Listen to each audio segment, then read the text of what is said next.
प्रतीक्षेत होते की रमाबाईचं स्मारक कधी शहरात होणार.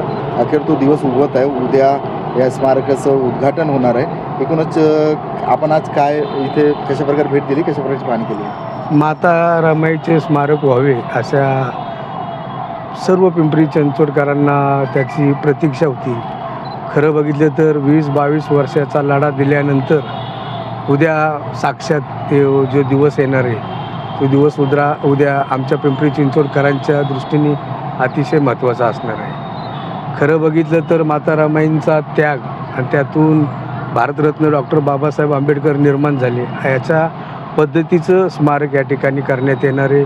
वास्तविक बघितलं तर आपण चौकात येतच असताना भारतरत्न डॉक्टर बाबासाहेब आंबेडकरांचे स्मारक या ठिकाणी आहे आणि त्याच्याबरोबर बॅक साईडला पण आंबेडकर पुतळ्याच्या बॅक साईडमधनं पण एंट्री माता रमाई स्मारकासाठी असणार आहे आणि अतिशय चांगल्या पद्धतीचं काम या ठिकाणी केले जाईल असा माझा ठाम विश्वास आहे. आर्किटेक्ट पण अतिशय उत्तम आहे आणि जवळजवळ 24 कोटी रुपये या स्मारकासाठी खर्च येणार आहे.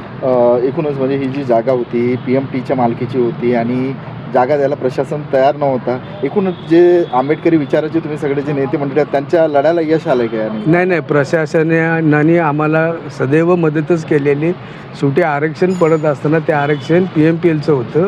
ते आरक्षण त्यातनं काढून नंतर माता रमाईचे आरक्षण टाकण्यात आले. ही प्रोसिजरला जवळजवळ 2 ते 3 वर्षे गेलेले आहेत. पण प्रत्यक्षात जर बघितलं तर आज प्रशासन आम्हाला चांगल्या पद्धतीने मदत करते आणि प्रशासन मदत करते म्हणूनच उद्याचे हे स्मारक या ठिकाणी होणार आहे. एकूणच म्हणजे स्मारकाच्या कामाला उद्या सुरुवात होणार आहे. मात्र याला स्मारक चांगलं करण्यासाठी ज्या पद्धतीचा निधी लागणार आहे तेवढं निधी अजून मेन्शन करण्यात आला आणि फक्त 1 कोटीच रुपये मेन्शन करण्यात आले नाही. ते त्यामुळे कुठेतरी ह्या स्मारकाच्या कामाला संतगती नाही तसं म्हणता येणार नाही. टेंडर करण्याची ती प्रोसिजर असती. हेड ओपन केलेले आणि त्यासाठी जेवढा निधी लागणार आहे तेवढा निधी महानगरपालिकेच्या मार्फत दिला जाणार आहे.